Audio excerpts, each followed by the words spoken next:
ঘুমটি থাকে না, ঘুমটি। যদি কেউ যায় কত, ও বুড়ো দাদু এক প্যাকেট সিগারেট দেন, তারে যা গালি গালাজ করত, আমি বুড়ো না, তোর বাবা বুড়ো, তোর মা বুড়ি।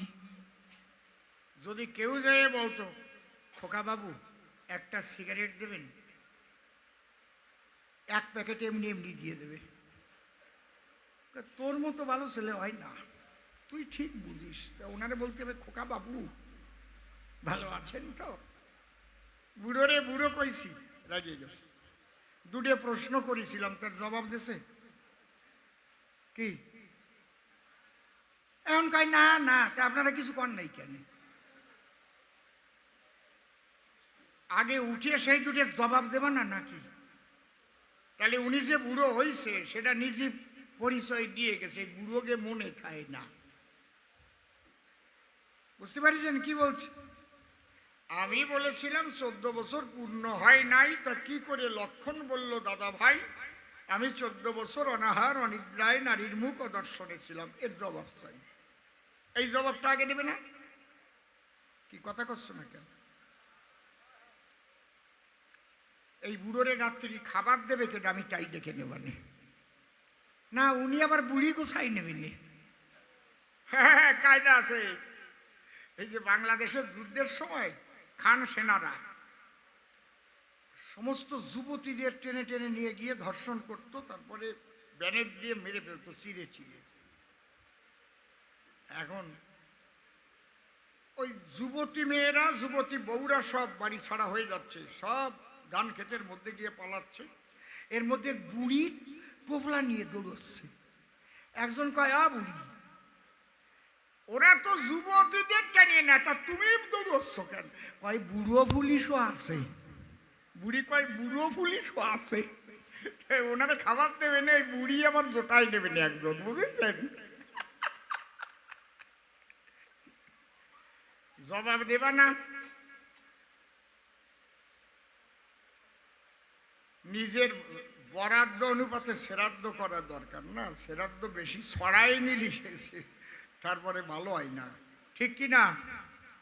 আচ্ছা, আগামী দিনের জন্য আপনাদের যে কথাটা আরো আগে বলা উচিত ছিল সে কথাটা আমি এখন বলছি, সবাইকে বলে দিয়ে। আজকে বল, আজকে প্রথম দিন যে কয়টা বাজে বাজুক গিয়ে, ও গরিব দিক তাকায় গান গাচ্ছিও না। ধরো নিচে যে বাজে,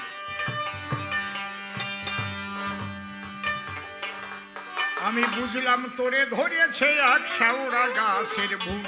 আয় রে তোরে ধরেছে এক শেওড়া গাছের, তোরে ধরেছে এক শেওড়া গাছের। দেখি পেতনির মতো হাসো কেমন, পেতনির মতো হাসো কেমন, বাজে কথা বলাই জুর। বুঝলাম তোরে ধরেছে এক শেওড়া গাছের ভূত রে, বুঝলাম তোরে ধরেছে এক শেওড়া গাছের ভূত। আত্মসত্তার ঘটেছে মরণ,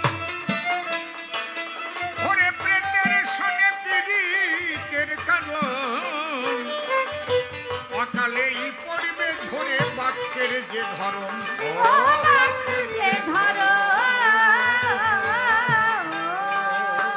আগে স্মরণ নিয়ে গুরুর চরণ, স্মরণ নিয়ে গুরুর চরণ, জীবনটা করণী খুব। বুঝলাম তোরে ধরেছে এক শেওড়া গাছের ভূত রে, বুঝলাম তোরে ধরেছে এক শেওড়া গাছের ভূত। শেওলা খেলে বিলের কীটকুটি, কাতলার মতো হয় না চোখ দুটি, কচু গাছে হয় না বোকা ঘর বাঁধা খুঁটি।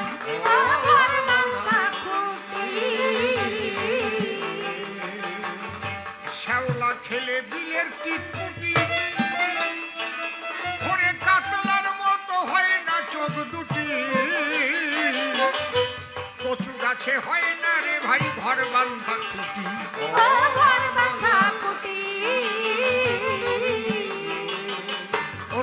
সেই হবে ছুটো ছুটি, চরিত্র না হলে ভুল।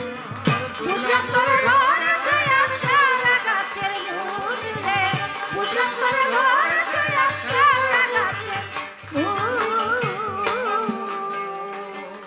অধম সিম বলে ঠিক সময়ে বুঝে, মানুষ রতন চিনে লও খুঁজে। সাধন করার শুদ্ধ সময় জীবন সবুজে, ও জীবন সবুজে। কথা বুঝলো না মোর মন বুঝে, বুঝলো না মোর মন বুঝে, সম্মুখে কাল সমন দূর। বুঝলাম তোরে ধরেছে একশালা গাছের মূল রে, বুঝলাম তোরে ধরেছে একশালা গাছের মূল। চরণ ধরে করি মানা, কেউ কথাবার্তা বলবেন না, কবি কাব্যের বেচাকেনা করিবার দায়। সে ভরদ্বাজ ধরে নাম দাঁড়িয়ে সভ্য সমাধান ব্যাসদেবের ভূমিকা দিয়েছিল আমায়। যেভাবে প্রশ্নপত্র সভামাঝে করেছিল অত্র, জবাব দিতে রাখি নাইকো বাকি। এক কবি করে জবাব, আর এক কবি ধরে অভাব। এটা কবিওয়ালার জাত স্বভাব, তার মধ্যেও তাই দেখি।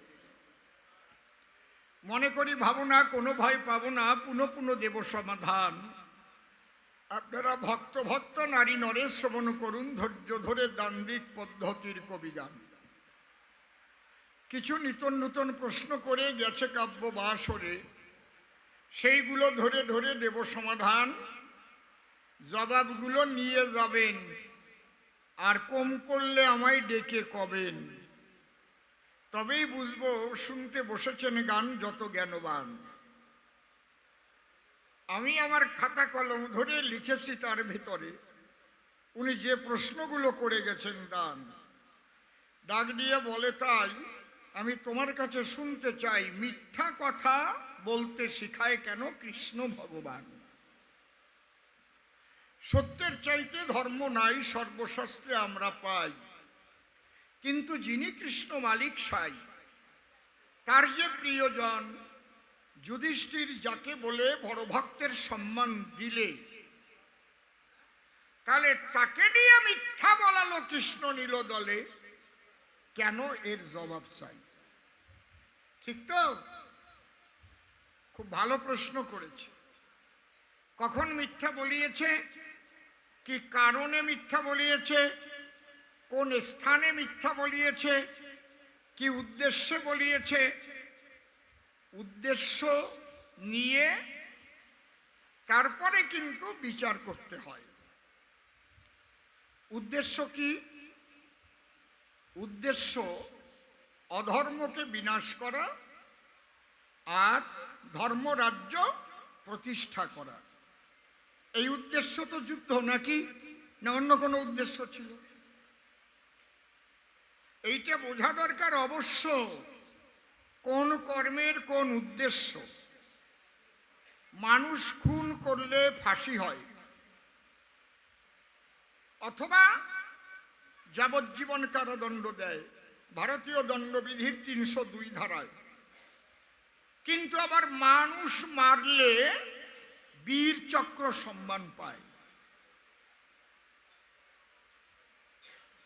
এইটা হচ্ছে বুঝবার বিষয়। পাকিস্তানের উগ্রপন্থী যদি ভারতের মধ্যে ঢুকে বসে, মাঝে মাঝে আমরা দেখি কাশ্মীরে আসে, তাদের কি ফুলের মালা দিয়ে পূজা দেয়? তাদের মারবার তরে এই কেড়ে ওখান থেকে লাইট মানে, তাদের মারবার তরে সেনাবাহিনী ফেলে সেই জায়গাগুলোকে ঘিরে, তারপরে গুলি করে মারে। তাহলে কোন উদ্দেশ্যে? যাতে এসে ওরা ভারতবর্ষে ভারতের সার্বভৌমত্বকে ক্ষুণ্ণ করতে না পারে, তার জন্য এগুলোকে গুলি করে মারে। কিন্তু আমি যদি অকারণে কাউকে মেরে বসি, তাহলে আমার হবে ফাঁসি। এই জন্য কারণটা খুঁজতে হয়। প্রথম কারণ কি শোনো দিয়ে মন, কি কারণে হয়েছিল কুরুক্ষেত্র রণ? অত্যাচারী রাজা একজন ছিল দুর্যোধন। আত্মগ্রাসী ভাব তার ছিল সর্বক্ষণ। সব কিছু একা একা গ্রাস করে লবে, আর সবাইকে সে ব্রাত্য রাখিবে। দুর্যোধনের স্বভাবটা হচ্ছে এই রকম। যদিও শ্রীকৃষ্ণের বিয়াই হয় দুর্যোধন, এ কথা মিথ্যা নয়। এই যুদ্ধ হতো না মহাশয়।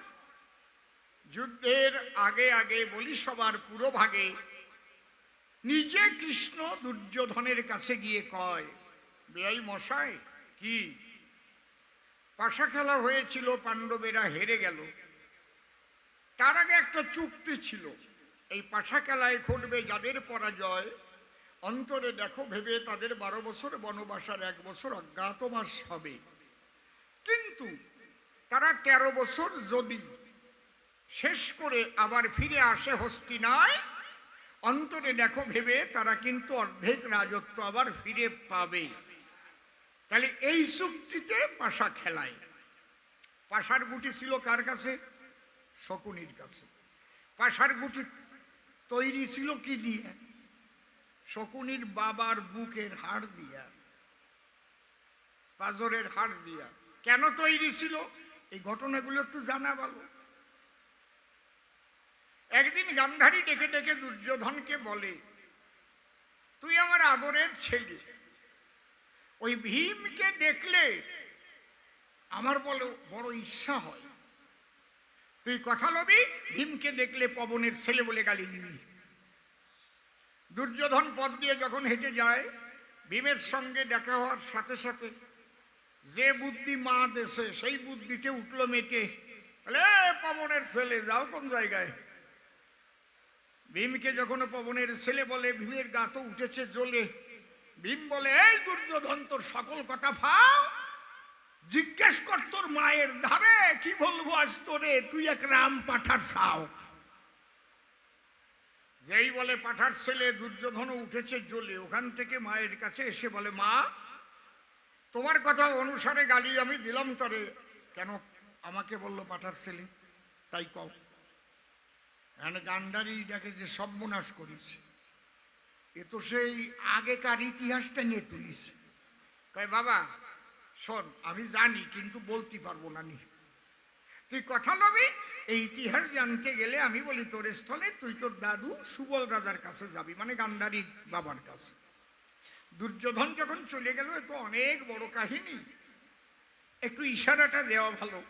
গিয়ে দুর্যোধন সুবল রাজাকে জিজ্ঞেস করেছিল, আমাকে কেন ভীম পাঠার ছেলে বলে গালি দেয়? তখন ওখান থেকে ইতিহাসটা শুনতে পেল। গান্ধারী যখন জন্ম নিয়েছিল তখন মঘা নক্ষত্রে তার জন্ম হয়। মুনি ঋষি কুষ্টি লিখতে দিল দর্শন। কুষ্টিপত্র লিখে লিখে ডাক দিয়ে বলে রাজাকে, বিয়ে দিলে এই মেয়েকে ঘটবে অঘটন। কেন? যার সঙ্গে মেয়ের বিয়ে হবে, যখন শুভদৃষ্টি দিতে যাবে তখন স্বামীর ঘটিবে মরণ। বিয়ের সময় শুভদৃষ্টি হয় না, কাপড় দিয়ে ঢেকে দেয়। আপনাকে দেশেল না নাকি? দেশেল তো। ওই সময় এই স্ত্রী স্বামীর দিক তাকাবে, স্বামী পটল তুলবে। এ যদি কেউ জানতে পারে, সে বিয়ে করবে ওই মাইয়ের, যে মরতে যাব নাকি? কেউ বিয়ে করে দড়িয়ে বান্ধিয়ে দিয়ে, কেউ বিয়ে করতে গিয়ে মরে, যে একদিনও বিয়ে করে বাসরে শুতে পারবো না, তার আগে মরে যাব। ওই মেয়ে কেউ আর বিয়ে করে না। মেয়ে তো বয়স তো আর ছাড়ে না, ধীরে ধীরে উঠলো বেড়ে একেবারে লাউয়ের বসের মতো শক্ত হয়ে পড়ে। নারদ মুনি একদিন ওই বাড়ি গিয়ে কয়, রাজামশাই কি এত বড় মেয়ে ঘরে থাকা তো ঠিক নয়। কয়, দেবো, বিয়ে দেবো কারে দেবো? আমি জাবদারে, সে তো শুভ দৃষ্টিতে যাবি এনে মরি। কয়, তো একটা পরের ছেলে টেলে এনে ধরে বিয়ে দিয়ে সেইটারে মারো, একটা মরলেই তো দোষ কাটবে নি, পরে ভালো ছেলে দিয়ে বিয়ে দিয়ে দিয়ে। রাজা কয়, তাই নারদ তুমি আমার কথা ধরো, তুমি আমার মেয়ে বিয়ে করি আজকে তুমি নিজে মরো। দূর মশাই, আমি মরতে যাবো কোন কথায়? আমি জীবনে ওই বিয়ে থাবার মধ্যে নাই, আমি পরের ভাতে বেগুন সিদ্ধ দিয়ে খাই। তবে দিতে পারি তোমার মেয়ের বিয়ের কাটায় দিতে পারি লাঠা, যদি আমার কথা মানো বাজার থেকে কিনে আনো 4 পাইয়া পাঠা। অত্যন্ত সযতনে বিয়ে দেওয়া ওই পাঠার সঙ্গে। গধূলি লগনে ওই পাঠা স্বামীর ঘটিবে মরণ, সেই কথা বলি আমি, মরে যাবে পাঠা স্বামী। ওটাকে কিন্তু করবে না বর্জন। ভালো ছেলে আগের থেকে ঠিক করা থাকবে, বরযাত্রী নিয়ে আসবে, আর ওই যে স্বামী পাঠা স্বামী মারা গেছে ওইটা ভালো করে রান্না টান্না করে ওইটা দিয়ে ওকে খাওয়াতে হবে। তাহলে এক জামার মাংসতে আর এক জামাই খেয়ে যাবে। তো বুদ্ধি খারাপ হয় না, তাহলে খরচ তো আর ডবল যায় না।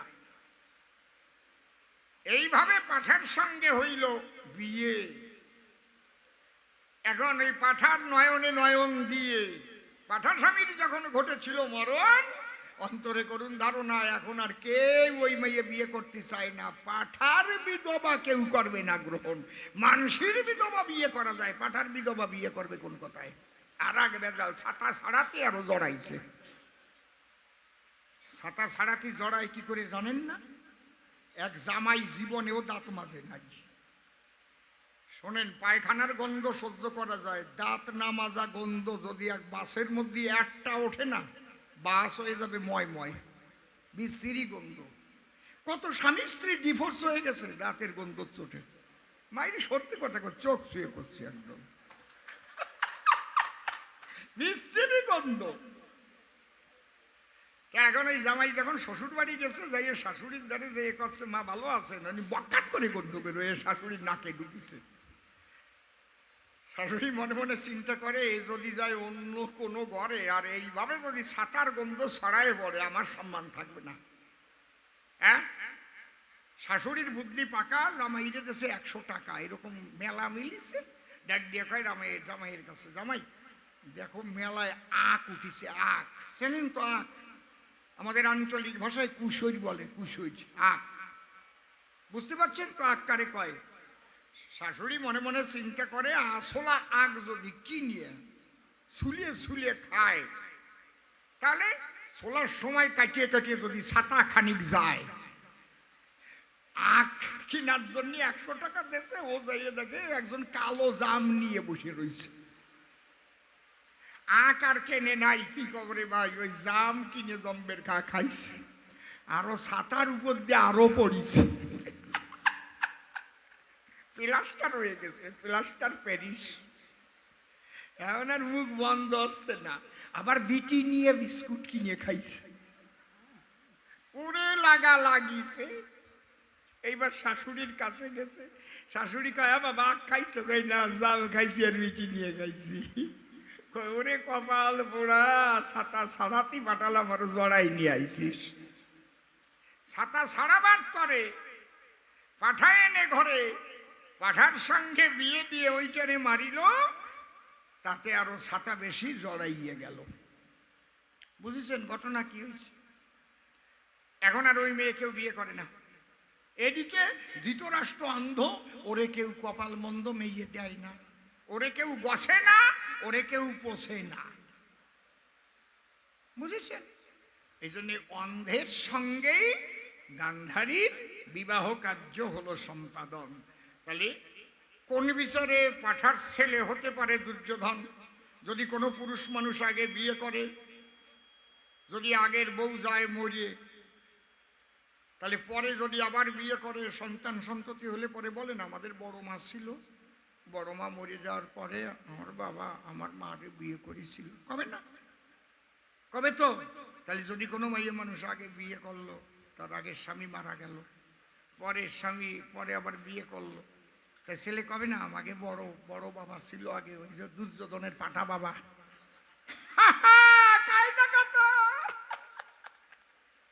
তাহলে পাঠা বাবা আগে ছিল, পাঠা বাবা গেল, মরিয়ে গেল, তারপরে তো ওই কানাডা বাবা হলো। এইবার ঠিক পাইছেন তো? কোন সূত্র ধরে ভীম পাঠার ছেলে বলেছে?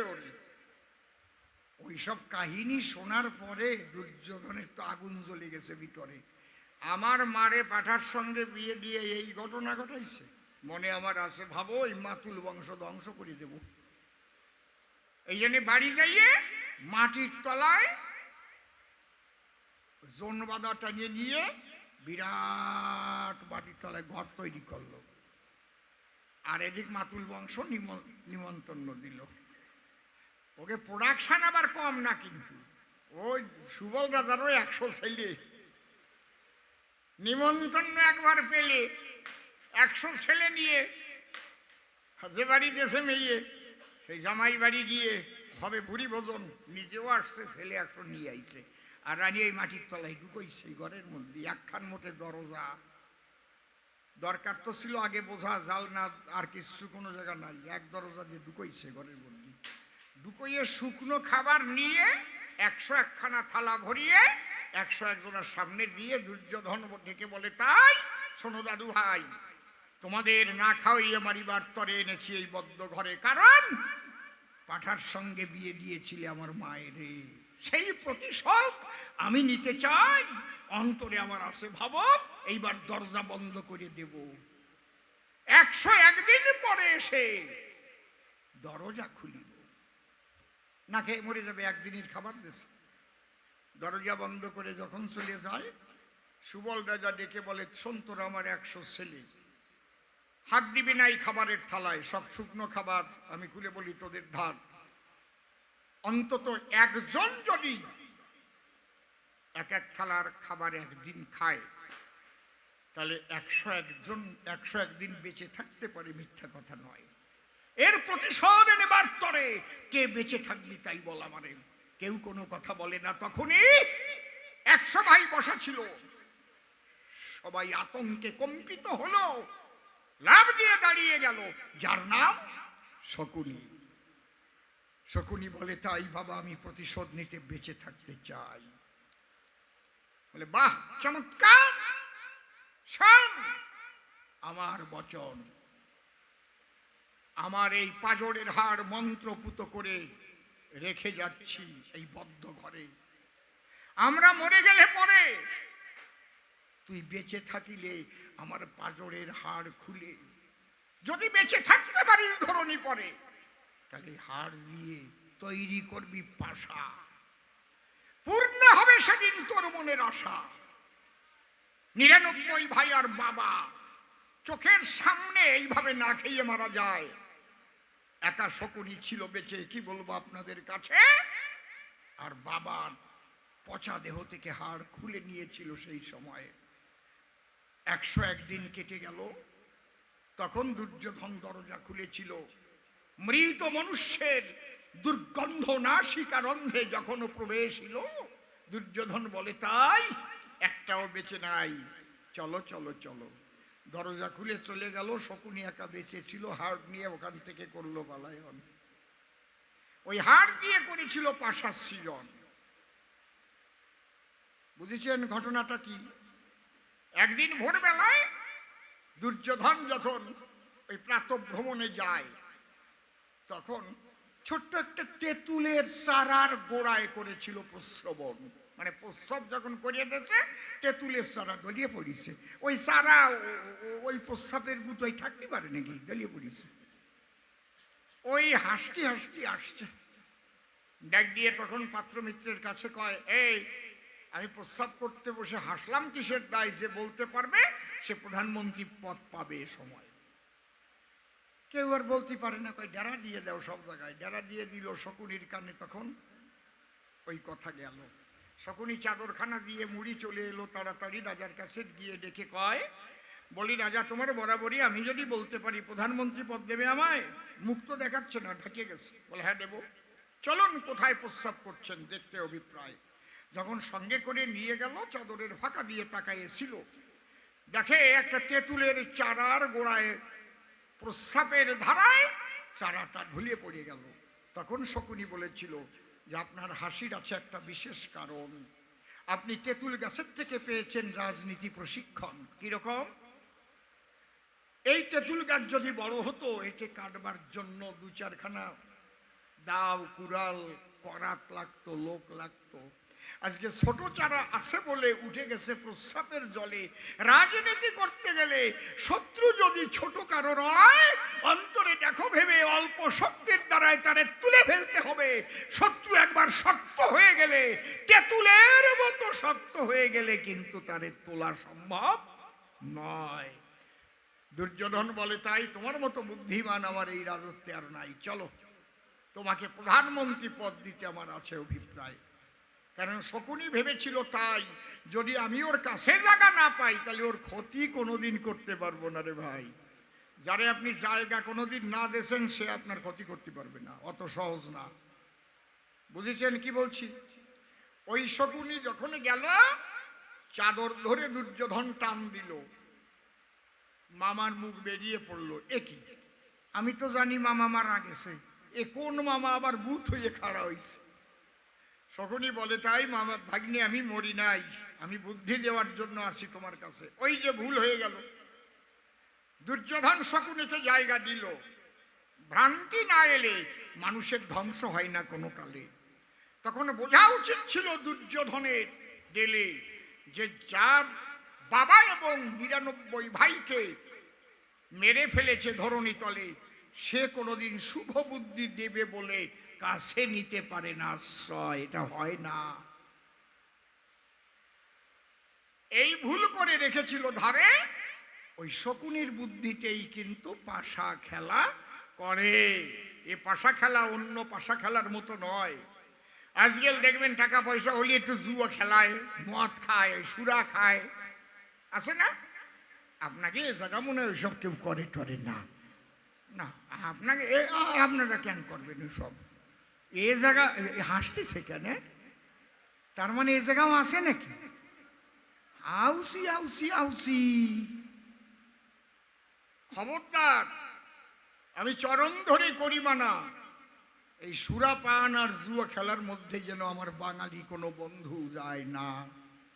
আমাদের পূর্বপুরুষ কোনোদিন এই সব খায়ও নাই, আর এই জুয়াও খেলে নাই। আমরা কিন্তু এই ধরনের কারবারের মধ্যে কোনোদিন ছিলাম না, নাই। যদি কোনো বাঙালি ভাই গিয়ে থাকে, আমি পাও ধরে বলি তাকে, আজকের থেকে আপনি করিবেন বর্জন। এটা জীবন শেষ করার সবচাইতে বড় কারণ। সংসার শেষ হয়ে যাবে, অল্প বয়সে মৃত্যু হবে, শেষ হয়ে যাবে বাঙালি সমাজ। কবি গান গাইতে বলে এসে বলে গেলাম আজ, আপনারা ওই কাজে যাবেন না কোনো জন। তাহলে এই যে এদের যে পাশা খেলা হয়েছিল, এর মধ্যে কারণ ছিল। কারণ ছাড়া কি কার্য হলো? এই পাশার গুটির মধ্যেই কুরু বংশ ধ্বংসের বীজ লুকানো ছিল।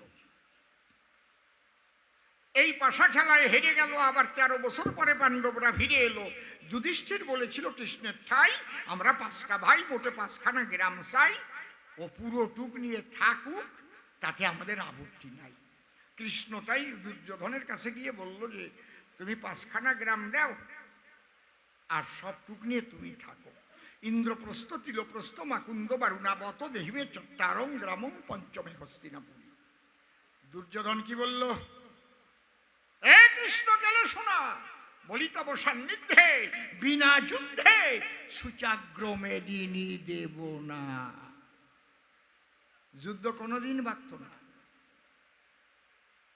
দুর্যোধন কত বড় অহংকারী রাজন। তখন কৃষ্ণ জনার্দন বলেছিল তার ঠাই, বিয়াই কথাটা ঠিক বলো না, দিয়ে দাও, তাই না হলে হবে এমন রণ যে রণে বাঁচবে না কোনো জন, অধর্ম হবে সমাপন। কিন্তু সে কথা শোনে নাই। দুর্যোধন বলেছিল, দড়িয়ান কৃষ্ণকে বেঁধে রাখতে চাই, দড়ি দিয়ে কৃষ্ণকে বাঁধিবারে চায়। দেখে সব জায়গা কৃষ্ণময়, ডাইনে কৃষ্ণ, বামে কৃষ্ণ, পিছনে কৃষ্ণ, সামনে কৃষ্ণ। দড়ি পরাবে যে কৃষ্ণের গায়ে, ওই কৃষ্ণ গিয়ে আর এক কৃষ্ণের অঙ্গে মিশে যায়। তাও বলদ বোঝে না যে কে এসে তার দ্বারদেশে মাত্র ৫খানা গ্রাম চায়। বুঝেছেন ঘটনাটা কি? তাহলে এই দুর্যোধনের বংশ ধ্বংস করার তরে নিজে অশ্ববলগা নিয়েছিলেন করে, কারণ ধর্মরাজ্য প্রতিষ্ঠার দায়। উদ্দেশ্যটা দেখতে হবে কি? ধর্মরাজ্য প্রতিষ্ঠার কারণ নিজে কৃষ্ণ সারথি হয়েছিলেন স্বয়ং নারায়ণ। অর্জুন যখন যুদ্ধে গেল, যুদ্ধে গিয়ে কৃষ্ণকে বলেছিল, সামনে দেখি আত্মীয় স্বজন, মনে করি ভাবনা আমি যুদ্ধ করব না, ধনুর্বাণ ছেড়ে দিল। তখন অর্জুনকে বুঝাবার তরে যে যে কথা বলেছিলেন কৃষ্ণ নটবরে, গীতা বলে বলে তারে। তাই তো বিশ্ব মানবের তরে এই কথাগুলো শ্রেষ্ঠ কথা, সদ্বক্ষণ। শুধু আমাদের জন্য নয়, জার্মানের প্রাক্তন প্রধানমন্ত্রী মিস্টার দগল সাহেব তার ক্রিটিক্যাল অ্যানালাইসিস অফ লিটারেচার্সের পাতায় তিনি লিখে গেছেন, আপনি যে ধর্মের মানুষ হন না কেন, গীতা করুন অধ্যয়ন। গীতা অনন্তকালের বর্তমান, এমন জ্ঞান, অনন্তকালের বর্তমান। এমন এমন কিছু কথা আছে, জ্ঞান আছে, আমরা বলি এ ও সেকালের কথা ছাড়িয়ে দে তো, এখন ওই কথা আনে লাগে নাকি, হ্যাঁ বুঝিস না তা কয় না। কিন্তু গীতা সর্বকালের বর্তমান, গীতার মধ্যে এমন জ্ঞান। এই জন্য মিস্টার দগল সাহেব বলেছেন, তোমরা হও না হিন্দু, হও মুসলমান কিংবা খ্রিস্টান কিংবা পাথিয়ান, গীতা তোমরা করবে অধ্যয়ন। ধরো আমার কথা ধরো, তুমি যদি গীতা অধ্যয়ন করতে না পারো, যেখানে গীতা পাঠ হয় অন্তত গিয়ে করো শ্রবণ।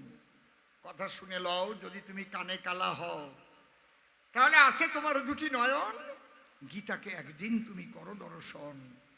তুমি যদি ব্লাইন্ড হও, অন্ধ হও, কানে কালা হও, পড়তে না জানো, অন্তত গীতাখানা ধরে একদিন তুমি আলিঙ্গন করো বুকের পরে। গীতার ভিতরে এমন জ্ঞান দিয়েছেন আমার ঠাকুর নারায়ণ। আমার কথা না, ভারতের কারো কথা না, জার্মানের প্রাক্তন প্রধানমন্ত্রী মিস্টার দগল সাহেবের কথা। গীতা বুঝেছেন কি বলছি? সেই গীতার জ্ঞান দান করেছিলেন কৃষ্ণ ভগবান। উদ্দেশ্য কি? অর্জুনকে যুদ্ধ করাবার কারণ। যুদ্ধের উদ্দেশ্য কি? ধর্মরাজ্য প্রতিষ্ঠা হবে, অধর্ম ধ্বংস হয়ে যাবে। সেখানে মিথ্যা কথা বলালেও ধর্ম। উদ্দেশ্য কি? ওদের ধ্বংস করতে হবে। কত বোঝা গেল কি? সেখানে মানুষ খুন হয়েছে, মানুষ মরেছে, তাতে কি পাপ হয়েছে নাকি? পাপ হতে পারে না। কি বলবো আপনাদের ধরে, ভারত যখন গিয়ে পাকিস্তানের ভিতরে আক্রমণ করে, এমনি করে উগ্রপন্থীকে নিধন করার তরে। কথা নয় অসঙ্গত। দুর্যোধনের গ্রুপ ছিল উগ্রপন্থীর মতো, কিছু কিছু ভালো মানুষও তার দলে নিয়েছিল আশ্রয়। এটা মিথ্যা কথা নয়। যেমন ভীষ্মদেব, বাক্য রক্ষার জন্য দুর্যোধন দলে থাকতে হয়েছিল। কথা বুঝলেন কি বলছি? বিশ্বের ইচ্ছা মৃত্যু। এই জন্য যদিও সরসজ্জায় পড়েছিল, ওখানে একটা অভিশাপ ছিল। বিশ্বের যে ওখানে মৃত্যু হবে, সেই অভিশাপ বিশ্বের ছিল, হবে। অম্বার অভিশাপ ছিল, শিবের অভিশাপ ছিল, বিশ্বের গুরু পরশুরামের অভিশাপ ছিল। মনে ব্যথা পেয়ে যদি চণ্ডালিনী সাপে, এড়াতে পারে না তারে বিধাতার বাপে। এই জন্য মহাভারতেই লেখা আছে, যে মিথ্যা কহিলে হয় মানব কল্যাণ, মনে রেখো সেই মিথ্যা সত্যের সমান। এমন মিথ্যা আছে যে মিথ্যার দ্বারায় জগতের কল্যাণ হয়, সেই মিথ্যাকেও ধর্ম বলে করেছে নির্ণয়। এমন সত্য কথা আছে রে ভাই, যার দ্বারায় ভারতের অকল্যাণ হতে পারে, ওইটা কিন্তু ধর্ম নয়। চরাচরে হুঁশিয়ার হয়ে চলা চাই। এই জন্য ঠাকুর ভবার একটা গান আছে, গানের শেষ পদে কি বলেছে? ভৈরবী লাগা, হ্যাঁ, কইতে শিখো সত্য কথা, এতে যদি হয় তোর মরণ, অমর ফুলে রইবে গাথা। কইতে শিখো সত্য কথা, এতে যদি হয় তোর মরণ, অমর ফুলে রইবে গাথা। কইতে শিখো সত্য কথা। সত্যের জয় চিরকাল, ঝড় তুফানে ভাঙে না হাল। সত্যের জয় চিরকাল,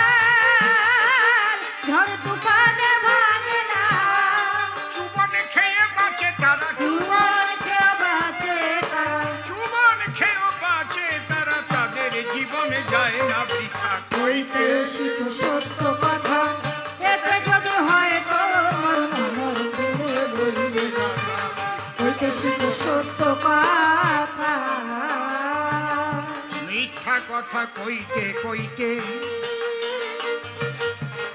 আর ধরে না পৃথিবীতে, আর ধরে না পৃথিবীতে, আর ধরে না পৃথিবীতে।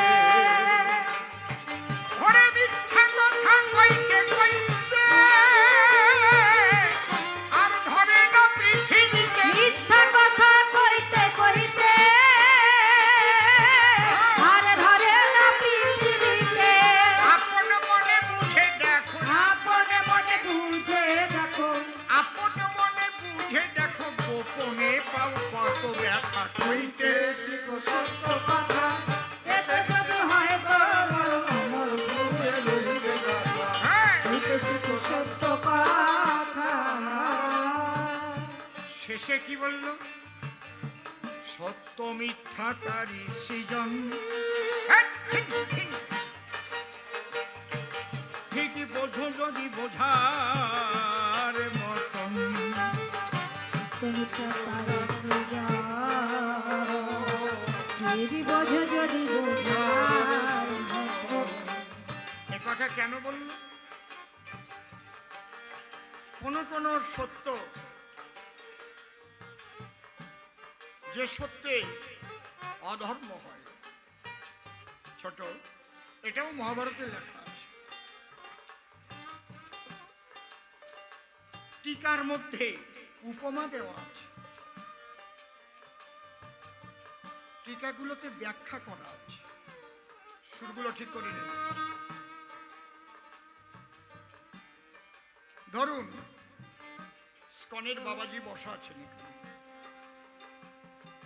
আপনাদের এই এরিয়ায় একজন খুব ভালো মানুষ, সেই ভালো মানুষটি যদি কোনো মায়ের ছিন্ন বস্ত্র পরিধানা দেখে, নিজে বস্ত্র কিনে দেয় তাকে। সেও রাজনীতি করে, কিন্তু কারো একটা টাকা মেরে খায় না। রাজনীতি করার আগেও তার যেমন ঘর ছিল, রাজনীতি করতে গিয়ে যে তার দুটো তিনটে বাড়ি হয়ে গেছে বা বিরাট দোতলা তিনতলা হয়ে গেছে তা না। জীবনে একটা পয়সাও কারো মেরে খায় না। এতে অন্য যারা রাজনীতি করে, যারা, তাদের অসুবিধে হয়ে যাচ্ছে। এই শালা বাইসে থাকতে আমাকে চুরি করা সম্ভব না, এরে মারো। বুঝতে পারছেন কি বলছি? কোনো একদিন তাকে মারবার জন্য একটা জঘন্য কাজে লিপ্ত হলো, লাগিয়ে দিল কাদের? যারা খুন করে। হয়তো হেঁটে যাচ্ছিল, পিছন থেকে তাড়া মেরেছে, ঘুরে ঘুরে দৌড়ে দৌড়ে বাবাজির কাছে গিয়ে বললো, আমাকে তো মারবার জন্য আসছে, আপনি আমাকে বাঁচান। বলো, ঘরে ঢোকো, যাও যাও যাও যাও। মন্দিরে ঠাকুরের পিছনে গিয়ে লুকিয়ে। হঠাৎ ওই পার্টি এলো, কোন দিক গেল? এসে যদি বাবাজিকে জিজ্ঞেস করে, বাবাজি অমুক লোকটা আপনার এদিকে এসেছিল, আপনি দেখেছেন? যদি তখন সত্যি কথা বলে, সারা জীবনের সাধন ভজন ওনার নষ্ট হবে। যদি বলে হ্যাঁ এসেছিল, আমি ওই ঠাকুরের পিছনেও পালানো আছে, বাবাজিরে গুরুদেব বলে দিয়েছে, মিথ্যা কথা কইয়ে না জীবনে। এই সময় মিথ্যা বলতে হবে। এসেছিল এই দিক দিয়ে দৌড়ে, ওই দিক দিয়ে ওই বাগানের মধ্যে দিয়ে চলে গেছে। তাহলে ভালো মানুষের জীবনটা বেঁচে গেল একটা মিথ্যা কথায়। আর একটা সত্য কথা বললে এলাকার মানুষ এমন একজন মানুষকে হারিয়ে ফেলতো, কত মানুষের ক্ষতি হয়ে যেত। তাই ভবা এখানে কি বললেন? সত্য মিথ্যা কারি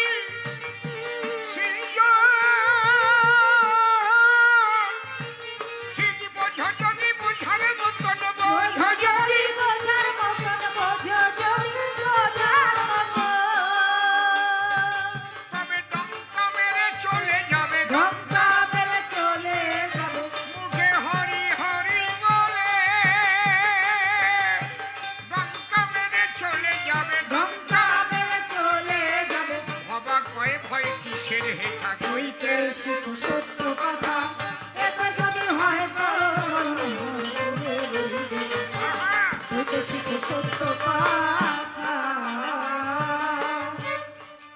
শ্রীকৃষ্ণ মিথ্যা কথা বলিয়েছিলেন, এটা ঠিক, উদ্দেশ্য ছিল মহৎ। রামচন্দ্র করেছিলেন। যে হনুমানের কথা তুমি বলে গেলে, আমি হনুমানকে ভক্তিপূর্ণ প্রণাম জানাই। এই হনুমান কোনো সাধারণ জীব নয়। হনুমানের বাবার নাম কি? বানর কেশরী, মায়ের নাম অঞ্জনা। কিন্তু হনুমানের জন্ম হয়েছিল পবনের আশীর্বাদে। তুমি হনুমানকে সাধারণ চিন্তা করছো? বলো বজরং বলি কি, বজরং বলি কি জয়। হনুমানকে তুমি সাধারণ চিন্তা করছো? যে জন্ম নেওয়ার পরে সূর্যকে ফল ভেবে খেতে যাচ্ছে, প্রভাতের উদিত সূর্যকে একটা ফল জ্ঞান করে খেতে যাচ্ছে, সে কে? সমস্ত দেব দেবতা যাকে আশীর্বাদ করেছে। নারায়ণ বলেছিল আমার চক্রে মরবে না, শিব বলেছিল আমার ত্রিশূলে বধ হবে না, ব্রহ্মা বলেছিল আমার ব্রহ্মগ্নিতেও কোনোদিন হনুমান আর ভস্মীভূত হবে না। হনুমান, তাকে বনের বানর বলছো তুমি? তোমার এই জ্ঞান?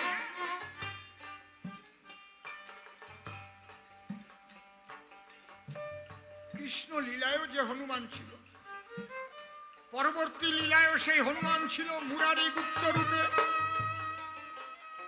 হরি লীলায়ও হনুমান ছিল, হীরামন হয়ে এসেছিল সেই পাবন পুত্র হনুমান। তাকে বনের বানর বলে তুমি আরো ছোট করেছ, বড় করতে গিয়ে আরো ছোট করেছ। এই হনুমানকে দিয়ে মিথ্যা প্রবঞ্চনা করায়নি রাম। ছোট, যখন কোনোভাবে রাবণের মৃত্যু হয় না, তখন বিভীষণ বলল রাবণের মৃত্যু বাণ আছে ফটিকের স্তম্ভের মধ্যে লুকানো, ওই বাণ ছাড়া রাবণের মৃত্যু সম্ভব না। কে যাবে ওই বাণ আনতে? তখন হনুমান সে গেছিল না। হনুমান হয়ে কি বাণ আনতে পেরেছিল? কি? তাহলে মিথ্যা একটা রূপ ধরে যেতে হয়েছিল না? আমরা জাগতিক জগতে তো চিটিংবাজি বলবো। উদ্দেশ্য কি? এই রাবণ কুম্ভকর্ণ বধ। কারণ এরা ছিল জয় বিজয়, প্রভুর দ্বারাই এরা উদ্ধার হবে। এই জন্য তাদের উদ্ধার করার জন্য যা যা কাজ করেছে রামচন্দ্র, তাহাই ধর্ম। দেখেছেন? ওই রকম রামায়ণে একটা না, অনেকগুলো আছে। আমি তোমাকে প্রশ্ন করলাম, তুমি জবাবটা দিলে না। আমি জবাবটা দিয়ে যাই, তাই নাহলে আপনারা ভাববেন এটার জবাব কি হবে, শুনতে পারলাম না নাকি। এই যে বৎসর যে গোনা হয়, একটা হচ্ছে সৌরবর্ষ, আমাদের এই ভারতবর্ষে বিশেষ করে আমরা সৌরবর্ষ নিয়ে আমাদের এখানে গণনা হয়, দেখবেন পঞ্জিকায় লেখা আছে। আর লঙ্কাতে চান্দ্রবর্ষ, চান্দ্রবর্ষে আমাদের যে 365 দিনে এক বৎসর হয়, ওখানে চান্দ্রবর্ষে কখনো 14 দিন কম হয়ে যায়, কখনো 28 দিন কম হয়ে যায়। এইরকম চাঁদ দিয়ে ওদের গোনা।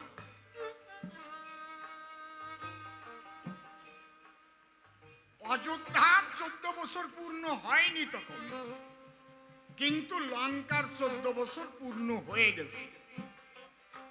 যে সময় ইন্দ্রজিৎ বধ হয়েছিল, তাহলে আসে কোথায়? লঙ্কায়। বধ করবে কারে? ইন্দ্রজিৎকে। ইন্দ্রজিতের জন্ম কোথায়? লঙ্কায়। তাহলে ওই লঙ্কায় যে 14 বছর অনাহার অনিদ্রায় নারীর মুখ অদর্শনে থাকতে পারছে, সে বধ করতে পারবে। এটা অযোধ্যার হিসাব আলাদা, লঙ্কার হিসেব আলাদা। বোঝা যাচ্ছে কি? বুঝতে পারছেন?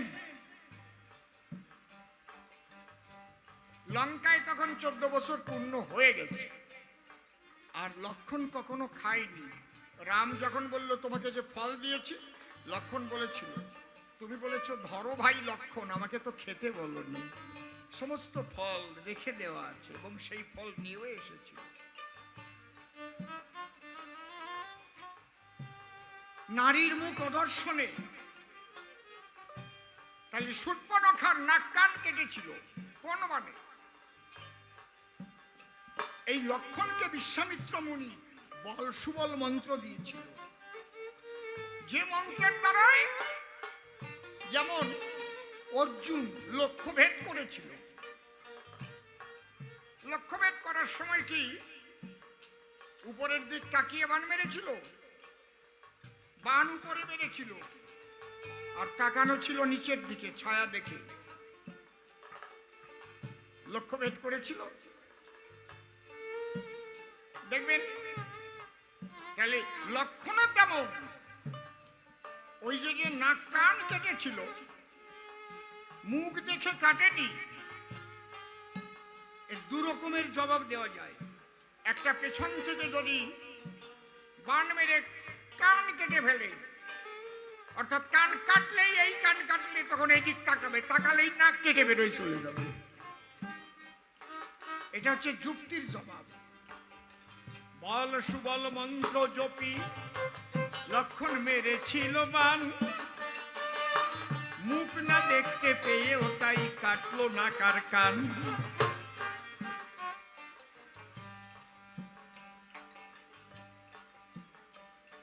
যুক্তির জবাব দেওয়া যায়। পিছন থেকে মারছে, যেই কানে সব পাইছে, মুখ ঘুরাইছে, লক্ষণ তো বান মারি আর একদিক তাকাই না, মুখ দেখবে না তো।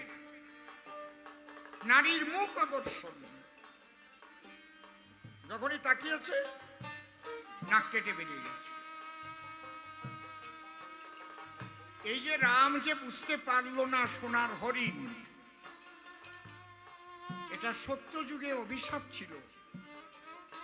যখন নরসিংহ মূর্তি ধারণ করেছিল প্রহ্লাদের বাবা হিরণ্যকে বধ করার জন্য, তখন যে গর্জন দিয়েছিল, সিংহ গর্জন, এক ঋষি পত্নী ছিল সন্তান সম্ভব রয়, তখন তার গর্ভ অসময়ে পাত হয়। ওই গর্ভপাত হয়ে যাবার পরে ঋষি পত্নী অভিশাপ করেছিল, যার গর্জনে আমার এই অসময়ে গর্ভপাত হয়ে আমার শিশুর মৃত্যু ঘটল, সে ভগবান হলেও পরবর্তী যুগে সে কখনো কখনো ভগবান তার মনে থাকবে না, বিস্মৃত হয়ে যাবে। এই অভিশাপের তরে রাম মাঝে মাঝে বিস্মৃত হইত। এটা লেখায় আছে পুরাণেতে, কথা নহে অসঙ্গত। কারণ মনে ব্যথা পেয়ে যদি চণ্ডালিনী সাপে এড়াতে পারে না তারে বিধাতার বাপে, তুলসীর অভিশাপে নারায়ণ শালগ্রাম হয়েছিল শিলা, হয় নাই? অভিশাপ এমন জিনিস শোনেন নারী নরে, তুলসীর অভিশাপে নারায়ণ ওই পূজ্য মূর্তি ধরে, হায় হায় পূজ্য মূর্তি ধরে।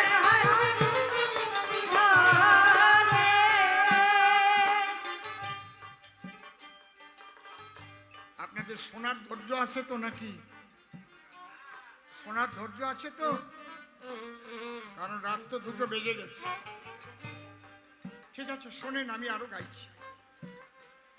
এইবার বিশেষ একটা কাহিনী বলবো।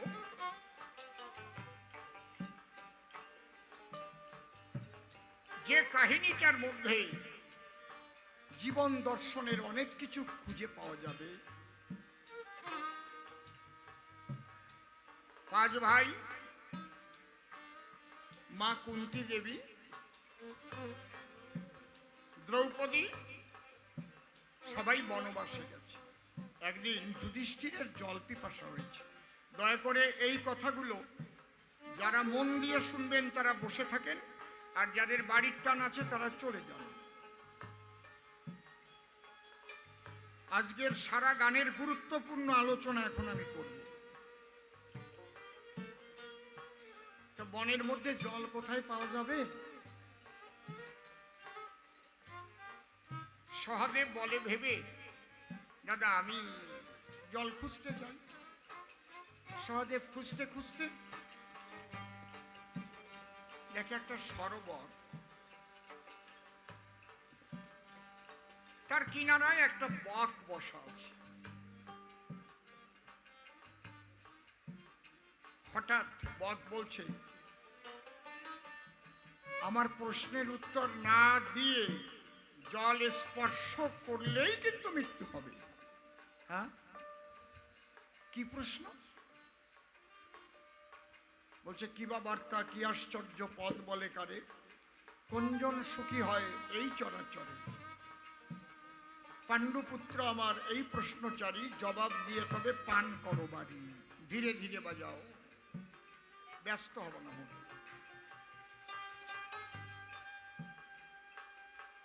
সহদেবের তো প্রশ্নই বোঝে নাই তার। দাদা জল জল পান করিবে, মনে আছে ভাবো, জল নিয়ে তাড়াতাড়ি আমি দাদার কাছে যাব। এই ভেবে জল যখন স্পর্শ করিল, সঙ্গে সঙ্গে সহদেবে মরণ ঘটিল। হায় হায়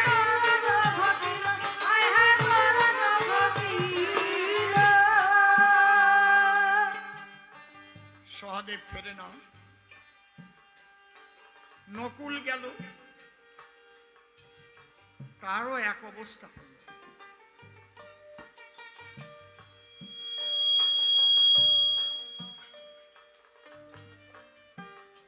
ভীম গেল, তারও এক অবস্থা হলো। অর্জুন গেল, তারও একই অবস্থা হলো। 4 ভাই মারা গেল, জলে ভাসছে মরি।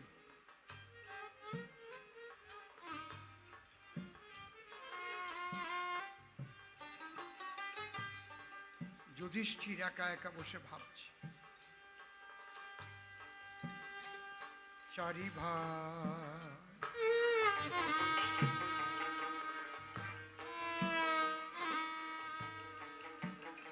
জলানিতে গিয়ে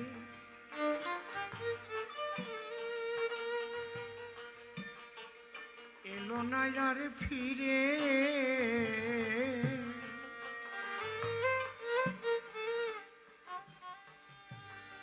একা একা যুধিষ্ঠির ভাসে আখি নিরে। হায় হায় ভাসে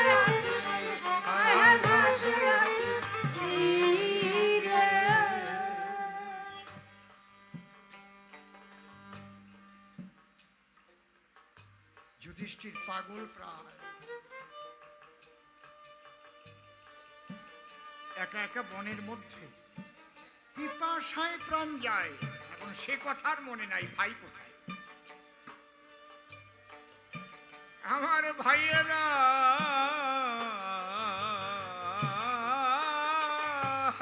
কোথায় গেল?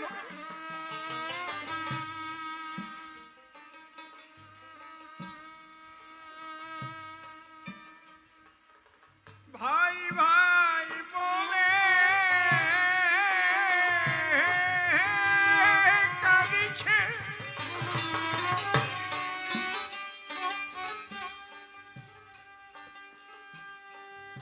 পাগলের মতো বনের মধ্যে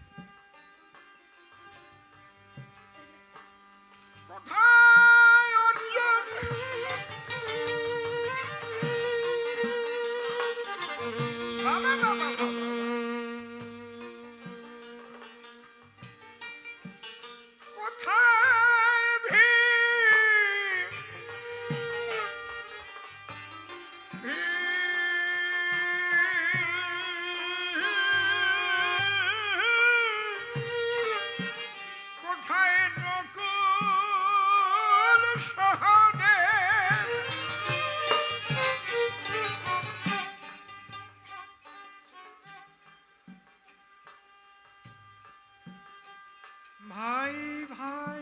ভাই বলে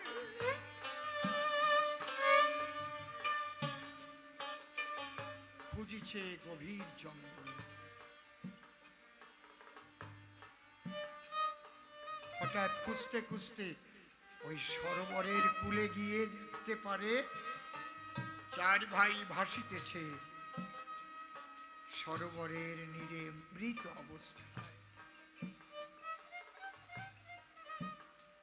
কি হঠাৎ ওই ধর্মবর বলছে, যুধিষ্ঠির জল স্পর্শ করো না, তাহলে তুমিও মারা যাবে।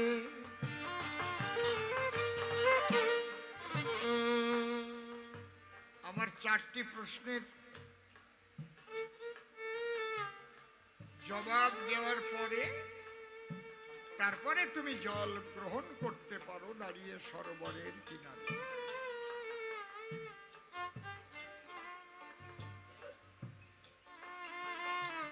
যুধিষ্ঠির ভাবছে একটা বক সে কথা বলছে, তাতে সাধারণ বক নয়। বাবা বাবা বড় জোরে প্রণাম করেছে।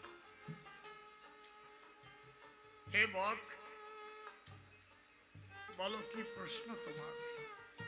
বলে চারটি প্রশ্ন আছে। কি বা বার্তা?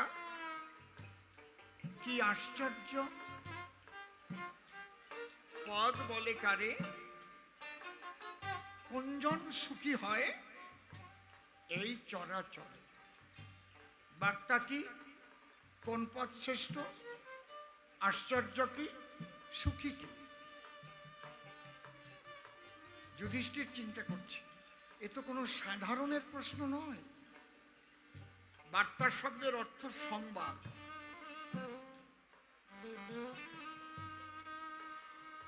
আপনার সম্পর্কে আমি যদি কিচ্ছু না জানি, হঠাৎ তো বলতে পারি না সংবাদ কি। যদি জানি যে আপনার কেউ হসপিটালে আছে কিংবা কোনো একটা ঘটনা ঘটেছে, তাহলে জিজ্ঞেস করতে পারি, এই সংবাদ কি রে? তাহলে আপনি বুঝে নিলেন তাহলে এখানে কোন সংবাদ, কি বা বার্তা। বাবা বাবা, এই তো আমি চেয়েছিলাম না। আনন্দ ভৈরবীটা সুন্দর করে বাজাও।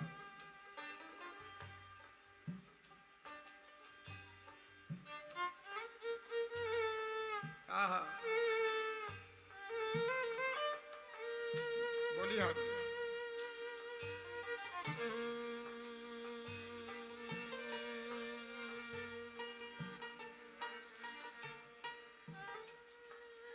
যুধিষ্ঠির তখন উত্তর দিচ্ছে, বার্তা সংবাদ। কি উত্তর দিচ্ছেন? শুধু শুধু তোর ধর্মরাজ হয়নি ভরদ্বাজ, একটু শোন। বলছে ঘটনা কারণ হলো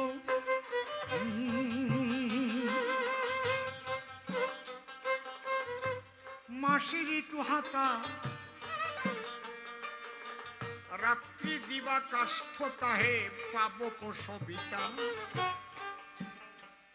মোহময় সংসার কটাহ কালে কর্তা, ভূতগণে করে পার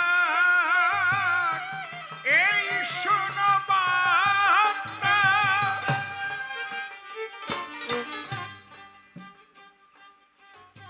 ভাঙিয়ে না দিলে আপনারাও বুঝতে পারবেন না।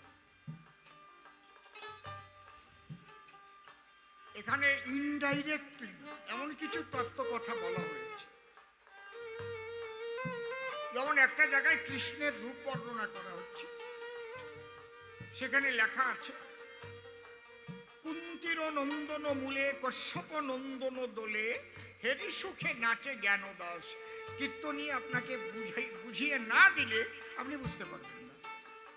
ছোট ছোট কুন্তির নন্দন মূলে, কুন্তির ছেলে কর্ণ মানে কর্ণমূলী কোন জায়গায় দিয়ে ঘুরাইয়ে নিয়ে কোন জায়গায় রূপ বর্ণনা হচ্ছে।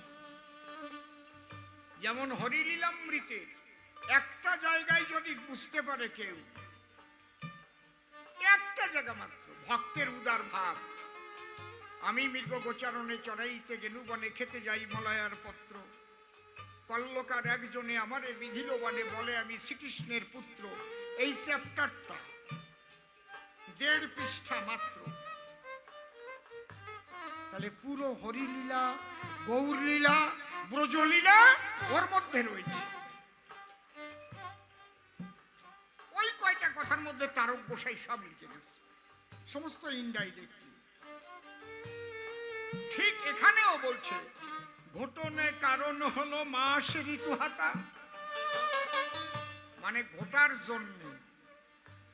যেমন এটা কি মাস চলছে? আশ্বিন মাস না কার্তিক মাস পড়ে গেল?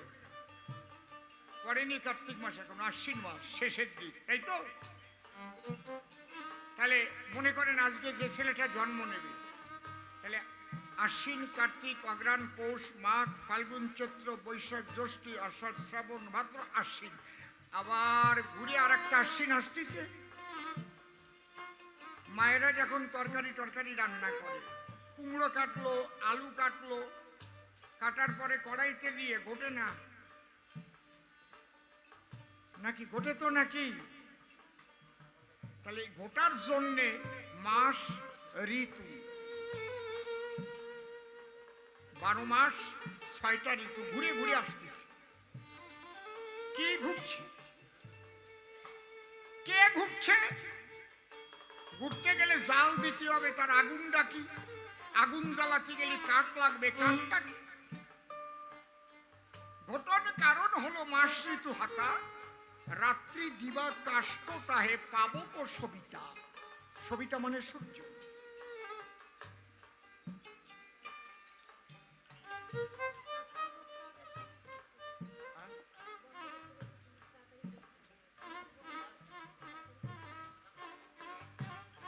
বন্ধ করতে বলেছে?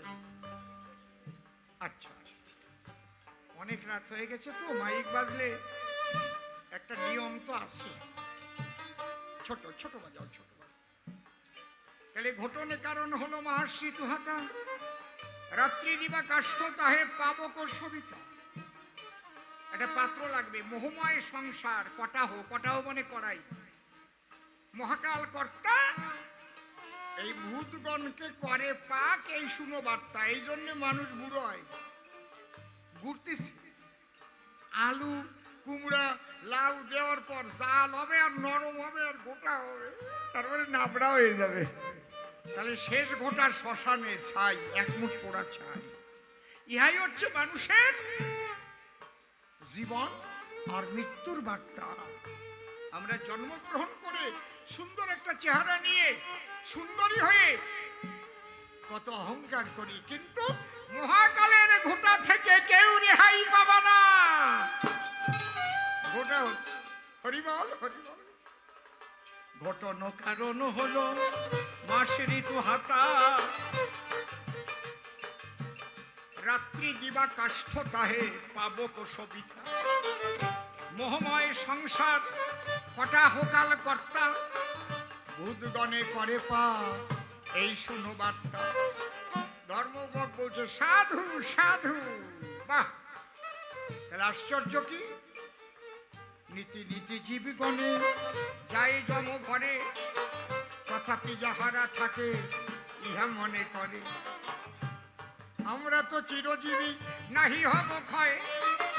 ইহার চাইতে কি আশ্চর্য বল মহাশয়, হয় হয় বল মহাশয়। চোখের সামনে দেখতেছি আমার বাবা বুড়ো হয়ে গেল, বুড়ো হয়ে মরিয়ে গেল, ঠাকুর মাও মরিয়ে গেল, আমি যে বুড়ো হব, আমি যে মরবো, এইটা বুঝতে পারছি না। এইটাই আশ্চর্য, এর চাইতে বড় আশ্চর্য আর কিছু নাই।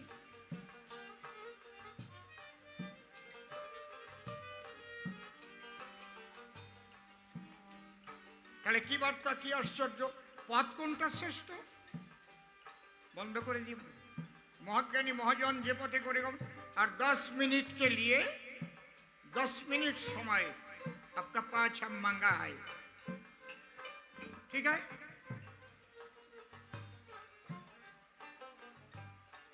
তাহলে কি হলো? মহাজ্ঞানী মহাজন যে পথে করে গমন হয়েছেন প্রাতঃস্মরণীয়, সেই পথ লক্ষ্য করে স্বীয় কীর্তি ধ্বজা ধরে আমরাও হব স্মরণীয় বরণীয়। মহাজনও গতস্ব সপন্থা, এটা হচ্ছে শ্রেষ্ঠ পথ। আর কি? সুখীকে অঋণী অপ্রবাসী, পিতৃধনে যে ঋণী না হয়। আর আনন্দের দেশ, আত্মার দেশ হচ্ছে আনন্দ। আনন্দ ধে মানে খল্লি মানে ভূতানি জায়ন্তে। আমি সে আনন্দের কণা, এমন কাজ যেন আমার দ্বারা হয় না যার দ্বারা নিজের কাছে নিজে নিরানন্দের দেশে চলে যায়। এই চারটে জবাব যখন দিল, খুশি হলো, বলছে তোমার এক ভাইকে বাঁচাবো। বলছে তাহলে সহদেব রে বাঁচাই দাও। বলে তুমি অর্জুন রে বাদ দিয়ে সহদেব রে নিতে চাইলে? বলে সহদেব আর নকুল মাদ্রি মায়ের যদি একজনকেও নিয়ে না যাই, আমি তো আছি কুন্তি মায়ের একজন। বলছে এই সাধুত্বের জন্য চার ভাইটাই বাঁচাই দিলাম, যাও আজকের থেকে তোমার নাম ধর্মরাজ যুধিষ্ঠির। যে কারণে ধর্মরাজ যুধিষ্ঠির হইল, একবারে প্রেমানন্দে ভক্তবৃন্দে হরি হরি বলো, হায় হায়। আগামীকাল 5টার সময় হবে কবি গান, আপনারাই আসবেন, নিমন্ত্রণ দিলাম দান।